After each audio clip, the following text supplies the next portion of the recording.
Queridos amigos de Centro Urbano, ¿cómo están? Bienvenidos sean a una sesión más de Centro Urbano Home. En esta ocasión platicamos con el doctor José Alfonso Iracheta, director general del Instituto Nacional del Suelo Sustentable, el INSUS. La charla giró en torno a un par de temas muy importantes. En primer lugar, por supuesto, la política del suelo del actual gobierno y cómo ha avanzado en estos tiempos. Y dos, referente específicamente al tema de los asentamientos irregulares y el reto que representa para la actual administración, la visión que tienen sobre este fenómeno. En particular hablamos de un tema que se dio en las últimas semanas, la firma de INSUS con Tu Techo, la firma de un convenio de colaboración para generar una metodología y poder identificar los asentamientos irregulares en el país, algo que va muy en línea con lo que resolvió la Corte hace algunos meses. Sin duda una charla muy interesante, así que aquí está. Doctor Iracheta, muchísimas gracias por regalarnos esta entrevista para hablar de un tema interesante que nuestra firma de convenio con Techo para tratar información importante de los asentamientos humanos. Y justo como arranque, director, preguntarle un poco que nos platique cómo llegan a este acuerdo, cuál es la necesidad, cuáles son los alcances que están vislumbrando con esta colaboración con esta organización internacional y sobre todo, ¿no? La parte de poner el foco en un tema tan trascendente para ustedes como los asentamientos irregulares. Mira, desde que empezamos en esta administración, lo primero que buscamos fue qué información tenemos a disposición para una mejor focalización de nuestras políticas, ¿no? La regularización, pero sobre todo la gestión del suelo. Y nos encontramos con un gran vacío de información. La CORET históricamente y todavía el INSUS ha operado básicamente de forma casuística. O sea, en donde identificamos o conforme vamos identificando asentamientos irregulares, vamos buscando la intervención. Pero esta información sistemática con una metodología sólida nunca se ha generado en nuestro país. El INEGI, tanto en el censo como en las encuestas de ingreso-gasto de los hogares, hace algunas preguntas relacionadas, por ejemplo, con la tenencia de la tierra, o mejor dicho, con la existencia de un título de propiedad o algún documento legal que avale la propiedad. Eso nos da algunas ideas de cuál es el tamaño del fenómeno y en menor medida en dónde se localiza. Pero la realidad es que la información no es suficiente para las necesidades que tenemos para orientar la toma de decisiones de política pública. Entonces, desde un inicio empezamos a trabajar con la información disponible, desarrollamos un par de metodologías para la identificación de los asentamientos irregulares, estuvimos trabajando también con un gobierno estatal que tenía una metodología similar a la que nosotros estábamos planteando, pero por cuestiones institucionales de la propia capacidad del instituto, pero también de las relaciones entre diferentes ámbitos de gobierno, ninguna de estos acercamientos realmente se tradujo en avances concretos. Entonces, seguimos explorando cómo podríamos apoyarnos. La realidad es que el INSUS por sí mismo no tiene la capacidad para impulsar un proyecto de este calado. Y por eso es que buscamos el apoyo. Ahora, Techo es una organización muy reconocida que trabaja en varios estados de nuestro país. Es una organización internacional, además, que además tiene la mejor voluntad y disposición para involucrarse en estos proyectos. Además, tiene un grupo de expertos muy relevante. Entonces, la verdad es que se dio una sinergia y una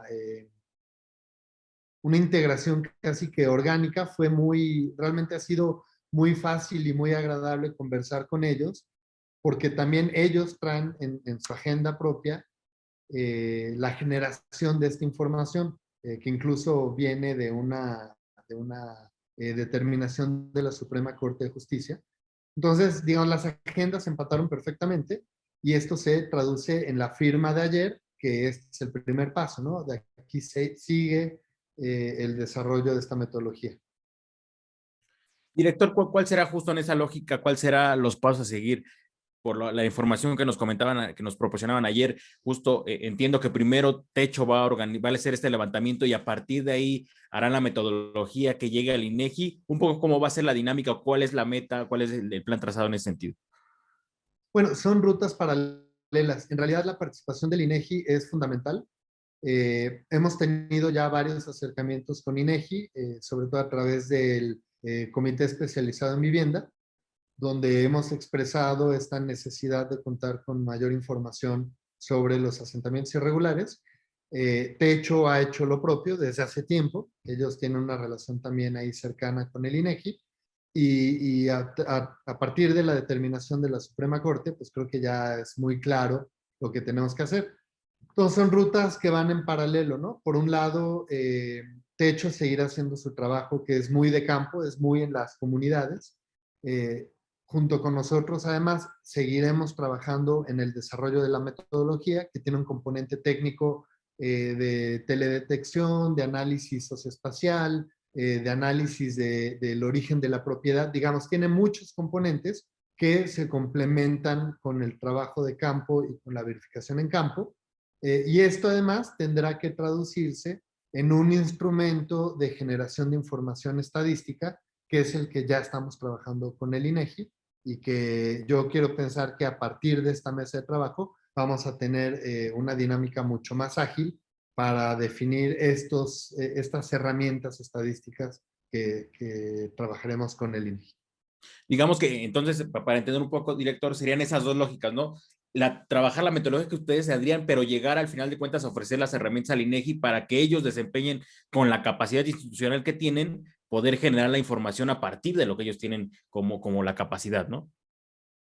Sí, yo no quisiera decir ofrecérselo al INEGI. Creo que este es un tema que tenemos que construir juntos. O sea, al final el INEGI es la autoridad en cuanto a la información estadística y geográfica en nuestro país. Entonces, más bien lo que buscamos es construir juntos y apoyados además por Techo, estos mecanismos para la generación de la información. Al final INEGI será quien tenga la última palabra. Claro. Pero creo que ayuda muchísimo ya tener una metodología mucho más avanzada que pueda decir, mira, este es el camino que nosotros consideramos y además lo estamos trabajando con ustedes. Claro. Claro, y partiendo de la expertise que representan ustedes como la autoridad en el suelo y Techo con la experiencia que tiene en la materia, ¿no? Exactamente, exactamente. Es muy complementario.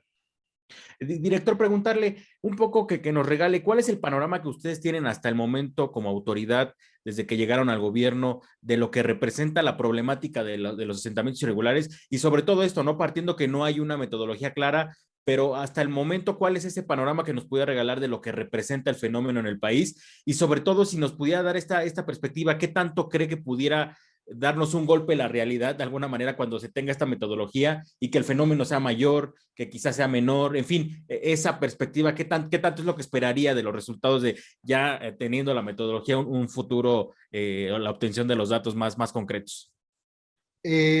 A ver, la realidad que tenemos hoy, hay varias fuentes de información. La principal, de nuevo, es el INEGI. Ahorita estamos en proceso de análisis de los resultados del censo, pero la información que sí tengo ya a la mano viene del ENIC 2018, de la Encuesta Nacional de Ingreso y Gasto de los Hogares. Ahora, la información que viene ahí es que 6.3 millones, más o menos, de viviendas no cuentan con un título de propiedad o con un documento que avale la legítima propiedad del lote y de la vivienda. Es decir, de acuerdo a esta información, diríamos que 6.3 millones de lotes se encuentran en condiciones de irregularidad, que hay un espectro amplio en tipos de irregularidad, desde quien vive en una zona marginada en suelo ejidal hasta quien vive en casa del abuelo y cuando falleció no hizo el traslado de dominio, ¿no? Son, digamos, estos dos extremos. Ahora, por la metodología de muestreo que utiliza el INEGI, por ejemplo, para el ENIC, sabemos que muchos asentamientos irregulares no están considerados como parte de la muestra. Entonces, eso lo que nos da es una idea de que esta cifra está subestimada. Es decir, muy posiblemente la cifra real es mayor. Clara Salazar, una investigadora del Colmex, se ha dedicado a temas del suelo y a la irregularidad por muchos años. En un libro que publicó hace tiempo, hace la estimación de que en las zonas metropolitanas del país, el número de lotes irregulares podría llegar a 7.5 millones. Es decir, 1.3 millones más que 1.2 millones más que la cifra del INEGI. Ahora, estas son estimaciones. Realmente la diferencia es bastante grande. Yo lo que creo es que una vez concluida esta metodología y puesta en práctica, la cifra no va a ser tan alejada de estas dos, de este rango que te estoy planteando, ¿no? Yo creo que va a estar cerca, no, yo no esperaría una gran sorpresa, pero sí esperaría sobre todo una mucho mayor precisión sobre en dónde se encuentran estos asentamientos irregulares. No solo a nivel estado, sino ya a nivel Claro. ciudad incluso. Doctor, en términos generales, que nos pudiera regalar, ¿qué debemos entender por asentamientos irregulares? Creo que muchos tenemos en el imaginario esta idea del asentamiento irregular como las viviendas que, por ejemplo, se encuentran en el caso de la Ciudad de México, el Valle de México, en los cerros, en esta parte alejadas. Pero, ¿qué podemos entender por asentamientos irregulares? Por ejemplo, en este sentido, en este caso, por ejemplo, habrá gente que sí tenga títulos de propiedad sobre la vivienda, en fin, pero que a lo mejor tendrán carencias en servicios, en fin. A grandes rasgos, ¿qué características identifican un asentamiento irregular? Esta pregunta es súper importante porque la propia definición te cambia completamente de qué estás hablando, ¿no? En muchos países de América Latina, más que asentamientos irregulares, le llaman asentamientos precarios, justo por las condiciones tanto de la vivienda, del entorno urbano, servicios, etc. Nosotros hacemos otras clasificaciones con otras características, ¿no? Por ejemplo, ahí en la Política Nacional de Suelo identificamos tres conceptos diferentes, ¿no? El suelo irregular, el suelo informal y el suelo ilegal. Por ejemplo, un asentamiento ilegal es aquel que surge de una invasión o que está ocurriendo en zonas prohibidas para el desarrollo, ¿no? Como puede ser un área natural protegida. Si tienes un parque nacional y tienes un asentamiento ahí que ocurrió después de que se hiciera la declaratoria del parque nacional, es un asentamiento ilegal porque está abiertamente o está específicamente prohibido. Un asentamiento informal es aquel que no cuenta con, o que las viviendas no cuentan con el documento que avale la legítima propiedad. El caso que hablaba, por ejemplo, de el nieto que vive en la casa del abuelo y que cuando fallece el abuelo no hace el traslado de dominio, estaría en condiciones de informalidad porque no tiene el título a su nombre. Y finalmente está la de los asentamientos irregulares. Estos son los que están por fuera de la norma que aplica a la zona en donde están, sobre todo la norma urbana. Es decir, en la planeación no se considera que será una zona urbanizable y por lo tanto no tienen muy probablemente los servicios o la accesibilidad. Y en ese sentido, esta definición de asentamiento irregular se parece más a otras definiciones como la de asentamiento precario. No, no es una coincidencia completa, pero se acerca mucho más la definición al asentamiento precario. Director, en ese sentido, preguntarle, una vez, digamos, ya creo que ya tienen una muy buena definición de hacia dónde quieren llevar la política, por favor que nos recuerden cuál es la visión que tiene el gobierno actual, cuál es la estrategia, cuál es la visión para atender este tipo de asentamientos y sobre todo, ¿cree que de alguna manera podrá cambiar la estrategia que han implementado con los resultados que tengan o simplemente se fortalecerá, se convencerán que por ahí va la línea? Son varias estrategias, ¿no? La directa, cuando hablamos de asentamientos irregulares, como que lo primero que viene a la mente de uno es la regularización. Claro. Ahora, esto no es una buena política, así para decirlo de forma franca y abierta. Esto es una política reactiva, es una política que no prevé y que simplemente, ya que tienes el problema, buscas solucionarlo de la mejor forma posible. Digamos, de lo que ya se tiene, del problema que ya se tiene, cómo puedes mejorar las condiciones en la medida de lo posible. Este frente lo seguimos impulsando fuertemente, pero estamos tratando de que sean intervenciones mucho más integrales. Aquí está, por ejemplo, el PMU, el Programa de Mejoramiento Urbano, en donde tenemos varios frentes, ¿no? La SEDATU impulsa la recuperación y construcción de espacios públicos y de equipamientos, sobre todo en las zonas de mayor marginación. También hay un componente para mejorar las condiciones de la vivienda, para mejorar, ampliar o reconstruir incluso. y nosotros entramos con la regularización, de modo que es una intervención mucho más integral. Ahora, desde la regularización de esa parte específica, esto no es una solución.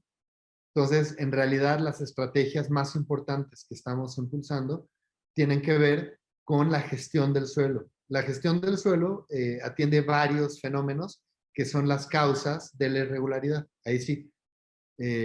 Y te puedo enumerar varias, ¿no? Es un tema muy complejo, no quiero sonar simplista o simplón, pero te comento algunas, ¿no? Hay algunos desequilibrios importantes en los mercados de suelo y de vivienda. Hay procesos de especulación del suelo muy fuertes que encarecen el valor del suelo de forma artificial.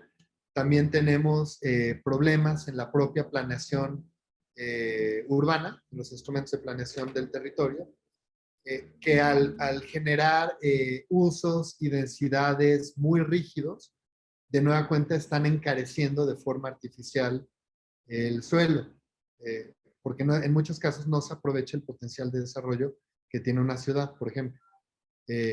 Y aquí hay que recordar, si tienes un mayor potencial de desarrollo, el lote como tal, el pedazo de suelo en donde vas a impulsar un desarrollo vale más, pero si lo divides por el número de viviendas o de unidades que podrías tener ahí, cada una vale menos.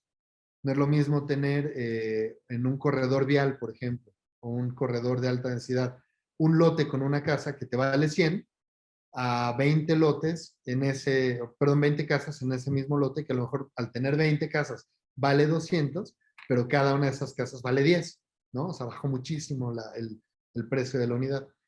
Y finalmente, la parte de los instrumentos de gestión del suelo y de los proyectos de gestión del suelo. Tienen utilidades diferentes, ¿no? Los proyectos lo que buscan es generar directamente suelo adecuado para las familias más pobres.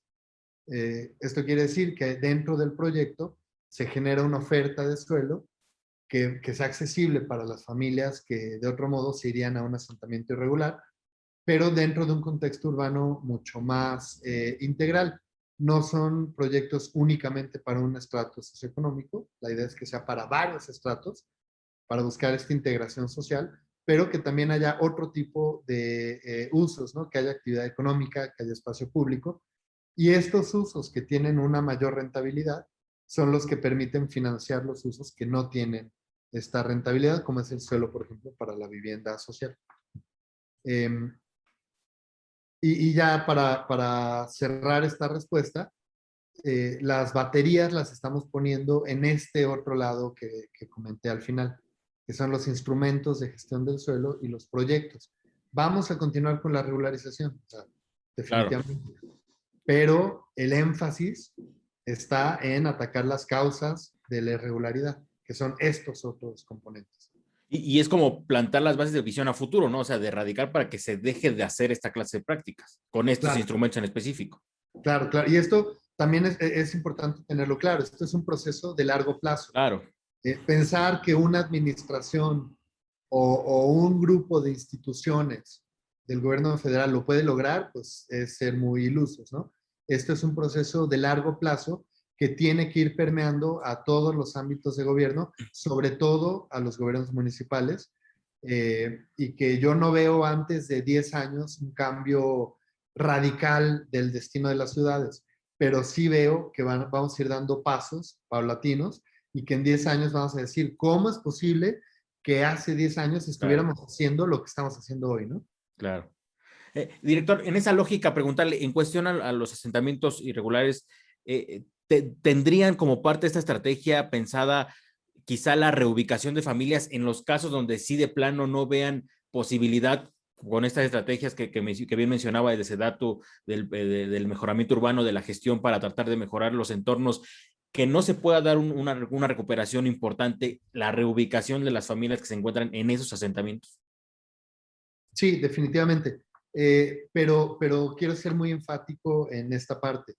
Un proceso de reubicación socialmente es muy complejo y tiene implicaciones realmente muy negativas. Si bien la idea de una reubicación es que las condiciones de la vivienda y del entorno urbano sean mucho mejores, a nivel social las repercusiones pueden ser muy profundas.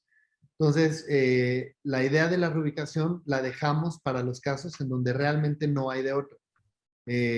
Tenemos varios casos que activamente estamos trabajando, que los asentamientos están en zonas de muy alto riesgo, por ejemplo, que sabemos que el día que llegue un huracán a esta zona, eh, va a tener consecuencias muy graves, ¿no? Incluso sabemos que puede haber pérdidas humanas. Entonces, estamos avanzando en estos frentes. Es definitiva la reubicación que tenemos que buscar. Algo similar ocurre cuando se están ocupando zonas de muy alto valor ambiental, donde ecosistemas muy relevantes se están perdiendo y que no nos podemos dar el lujo de perder estos ecosistemas. En esos casos también estamos buscando la reubicación y finalmente, en algunos casos donde se están ocupando los derechos de vía. Para proyectos estratégicos, pues es bien importante contar con estos derechos de vía, ¿no? Es lo que te permite construir estos proyectos de infraestructura que al final tienen un impacto muy positivo en las ciudades. Entonces, digamos, en estos tres casos es donde estamos trabajando las reubicaciones, pero quiero insistir, este es como el último recurso porque sabemos que las consecuencias sociales y la complejidad que tiene una reubicación pues realmente es muy alta. Director, me gustaría preguntarle, por supuesto, no dejar pasar esta oportunidad de preguntarle un poco la relación de la pandemia de COVID-19 con los asentamientos irregulares. Recientemente, justo ONU Habitat sacó el reporte del impacto de ciudades, del COVID en las ciudades, y decía que más allá del tema de las densidades, algo que quizá contribuyó en el tema de la configuración de las ciudades es esta parte de los asentamientos irregulares, de la población segregada en las ciudades. ¿Cómo ven esa relación en México? ¿Han tenido la oportunidad de sentarse, de un poco analizar la situación de las ciudades mexicanas, los asentamientos irregulares y la propagación del COVID? Sí, sí, totalmente. Es un tema que hemos discutido recurrentemente y coincido con esta evaluación que hace ONU Habitat. El problema no es la densidad, el problema es la precariedad de la vivienda sobre todo y de las condiciones de vida. Cuando hablamos, por ejemplo, o esta frase que hemos repetido hasta el cansancio de quédate en casa, pues tienes que tener una casa para poderte quedar en ella. Pero yendo un poquito más allá, suponiendo que sí tengas una casa, en los asentamientos irregulares, una buena cantidad de estas viviendas son realmente muy precarias. Hay viviendas muy pequeñas, de 40, 50, 60 metros, en donde convive uno o más núcleos familiares y que además, por el tipo de trabajo que se lleva a cabo, en la mayoría de los casos no es un trabajo que puedas hacer en tu casa, ¿no? Como home office. Es trabajo que requiere tu presencia física. Entonces, visto desde ese punto de vista, la distancia que hay de los asentamientos a los lugares de empleo ya es un foco de riesgo muy importante, ¿no? Tenerte que mover en medios que probablemente no son los más adecuados para atender esto. Pero sobre todo está el tema de la precariedad de la vivienda, es yo creo que lo más grave. Cuando pierdes esa privacidad y esa intimidad al interior de tu vivienda porque tienes que estar ahí por cuestiones de salud, pues se generan otros fenómenos sociales realmente muy graves y muy preocupantes. La violencia intrafamiliar y contra las mujeres sobre todo, yo diría que es el más grave, pero no solo eso, está la violencia, están abusos sexuales, otro tipo de cosas, la ruptura del tejido social, que en estos asentamientos irregulares por las condiciones y que la pandemia ha acentuado de forma muy fuerte, pues lo estamos viendo cada día. Entonces, esto nos hace replantear, ¿no? O sea, tenemos que impulsar la vivienda adecuada, que este es otro concepto de ONU Habitat, con sus 7 componentes, que por cierto, el Programa Nacional de Vivienda de México es el primero del mundo que retoma los 7 componentes de la vivienda adecuada, están totalmente dirigidos a esto. Es a mejores condiciones de habitabilidad, de espacio, de la vivienda, del entorno urbano, de la accesibilidad, de la conectividad, digamos, todo lo que involucra una vivienda, no solo para adentro, sino su entorno urbano, sobre todo. Director, por otro lado, preguntarle, ya mencionaba un poco ahorita el tema de la política de suelo, pero justo eso preguntarle, ¿Cómo considera que ha avanzado este tema? ¿Qué tan bien ha sido recibido por parte de las autoridades locales, sobre todo que entendemos son las que tienen la facultad sobre el territorio? Pero ¿cómo considera que ha avanzado? Y principalmente preguntarle el tema de estos instrumentos que bien mencionaba de gestión. Hace algunos meses tuve la oportunidad de platicar con usted y comentaba justo que ya tenían avanzados algunos proyectos en particular sobre el tema de la gestión del suelo. Preguntarle si tienen avance en el tema, si nos pudiera compartir un poco cuál es el diagnóstico en ese sentido. Sí, como siempre, ¿no? La implementación es la parte más difícil de cualquier política pública. Y en la implementación es donde te das cuenta si tu diseño fue tan bueno como tú pensabas que era. Claro. Y es donde truena todo, ¿no? Más allá de eso, la política como tal ha sido bastante bien recibida. He tenido oportunidad de dialogar con muchas agrupaciones de expertos, de profesionales, con varios gobiernos estatales, con muchos gobiernos municipales, y en general ha sido bastante bien recibido. El principal problema que yo he visto, sobre todo en los gobiernos locales, es que hay un espacio, hay un abismo entre la conceptualización del problema y las estrategias, que es de lo que está compuesto esta Política Nacional de Suelo, y los medios de implementación. Hay un abismo muy grande que es el que estamos tratando de saltar.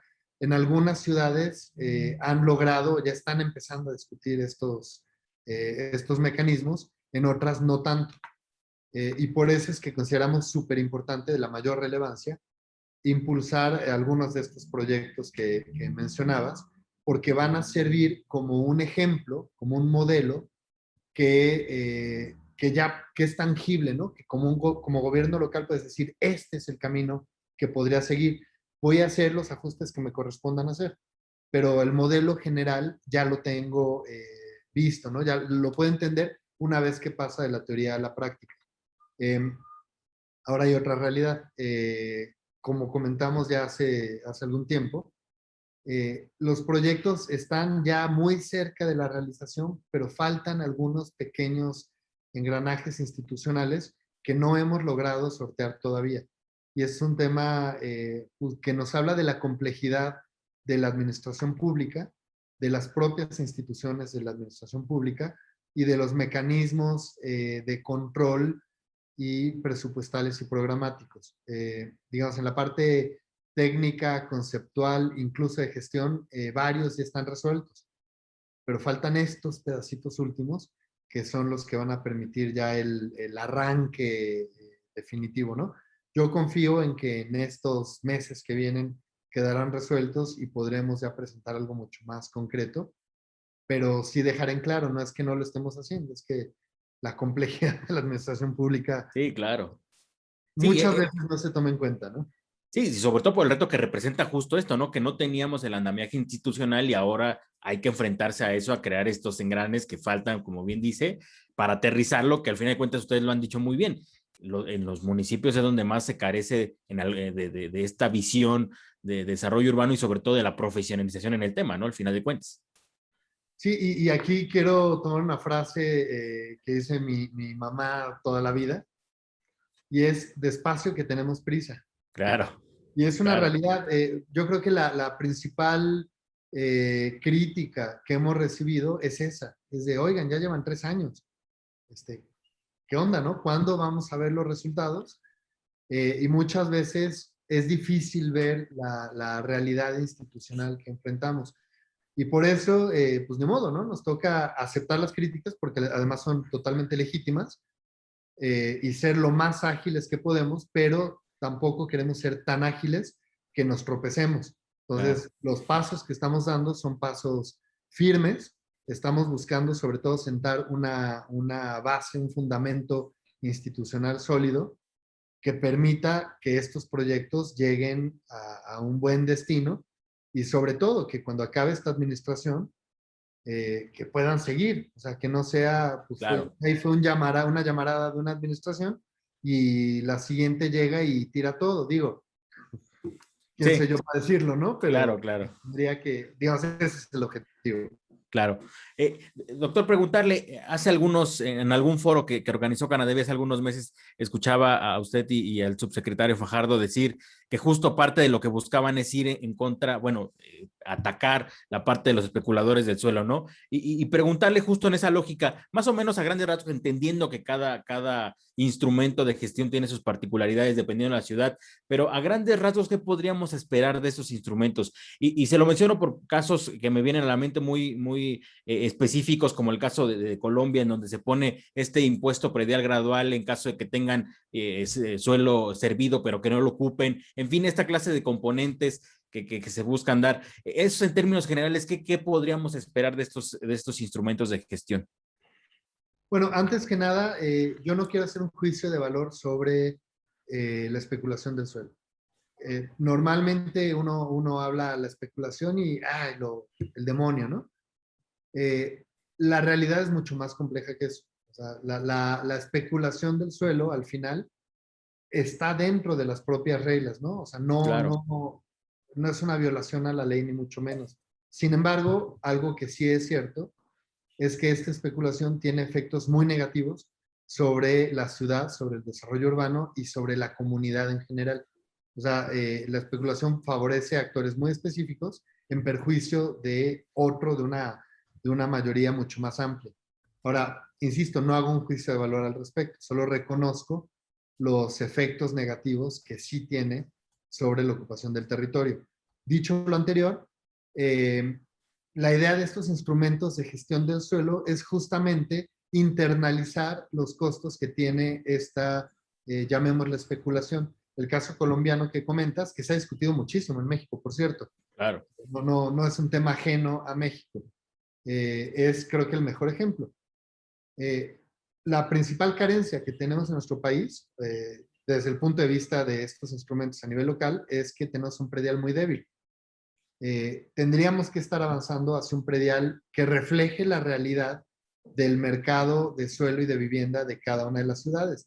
Y sobre todo que internalice estos costos que hoy están perdidos. Si tienes un lote bien localizado, con la infraestructura, con los cables, con los tubos, con el transporte, si tienes todo, pero no estás aprovechando ese lote, representa un costo de Claro. oportunidad muy fuerte para la ciudad, porque lo que no ocurre ahí está ocurriendo en otro lugar, y eso Sí, tenlo alejado, por ¿no? seguro. O sea, Claro. mi lote de engorda, que hoy yo lo que quiero es que valga más y mañana más y pasado mañana más, lo que no ocurre ahí está ocurriendo en otro lugar que sobre todo en la periferia. Y está generando este encarecimiento artificial porque no hay suficiencia de suelo. Entonces, lo que buscan estos instrumentos es aprovechemos lo más que se puede la infraestructura que ya está en una ciudad. O sea, optimicemos Claro. el uso o el aprovechamiento, mejor dicho, de las condiciones urbanas. Y en ese sentido, en el momento en que estás optimizando este aprovechamiento, ya sea por el lado fiscal o por el lado ya de desarrollo como tal, pues estás en automático acabando o reduciendo sustancialmente la especulación. Porque ya como propietario no te conviene seguir ahí esperando. Lo que te Claro. conviene más bien es impulsar los proyectos. Doctor, ya para ir cerrando, para no abusar más de su tiempo, una pregunta que me ha dado vueltas en la cabeza en los últimos tiempos es, ¿qué tan complicado considera usted y que está ahí al pie del cañón, que es justo poner estos límites a la visión mercantilista del suelo que ha imperado en las ciudades? Y sobre todo retomo una frase, por supuesto, que le he escuchado mucho de su padre, de decir, el mercado no nació para regular al suelo. En esa lógica, ¿qué tanto existen estas condiciones para que las fuerzas del mercado puedan controlarse en el buen sentido de la palabra, es decir, no atrofiar el mercado, pero que no esté el interés mercantilista por encima justo de esta visión, de esta visión social del suelo, esta visión de la ciudad y sobre todo esta función del suelo que tanto han insistido ustedes? ¿Qué tan complicado ve el reto ahí? Es un reto complejo, sobre todo porque los intereses y los recursos que están detrás del suelo son muy grandes. Eh, Pensemos en cualquier conflicto que puedas recordar en zonas agrarias, por ejemplo. En los ejidos, literal, por el suelo la gente se mata. Claro, Ni qué decir en una ciudad. O sea, es un tema realmente muy complicado en ese sentido. Ahora, esa frase de que el mercado no surgió para regular el suelo, digo yo soy economista, ¿no? Entonces yo parto digamos, en mi estructura mental, yo parto de los equilibrios. El libre mercado completamente libre tiene grandes problemas, ¿no? Las famosísimas fallas de mercado que todo el mundo las conocemos, ¿no? Quien está en el mundo de la economía. Pero tampoco creo que un control absoluto del Claro, Estado sea la claro. solución. La solución está en un punto intermedio. Y también aquí hay que recordar, el suelo no es una mercancía como tal, no es algo que, no es una silla, ¿no? Que si tengo un exceso de oferta de sillas baja el precio, no. O sea, el suelo al final es finito y sobre todo las características que tiene el suelo por su localización, que no se puede cambiar. O sea, el suelo está en donde está. Eso le da una característica completamente diferente a cualquier otra mercancía que se puede producir e intercambiar en los mercados. Por lo tanto, esa visión de libre mercado a ultranza es un entendimiento muy limitado de los mercados de suelo. O sea, eso no funciona. Y bueno, la lógica o las consecuencias de esta visión creo que son muy claras para todo mundo. O sea, nuestras ciudades son cada vez más desordenadas. Los asentamientos irregulares son el caso extremo, pero también estos desarrollos que estamos viendo por todos lados en el país, que están completamente lejos de la ciudad, que están acabando con zonas de valor ambiental o productivo. O sea, ese es un reflejo muy claro de que el mercado requiere una regulación. Y yo veo el papel del Estado como ser ese ente que garantiza que los objetivos de política pública se cumplan dentro de un marco de libre mercado y de libre competencia, pero acotado y regulado. Y ahí es, creo que el tema nodal, ¿no? La política de suelo y los instrumentos de gestión del suelo son esos mecanismos regulatorios que van a permitir acotar el libre intercambio y la libre empresa y la libertad incluso o el potencial de los derechos de propiedad y de desarrollo que tiene cualquier persona que sea propietaria de un pedazo del suelo, ¿no? Es acotar esto.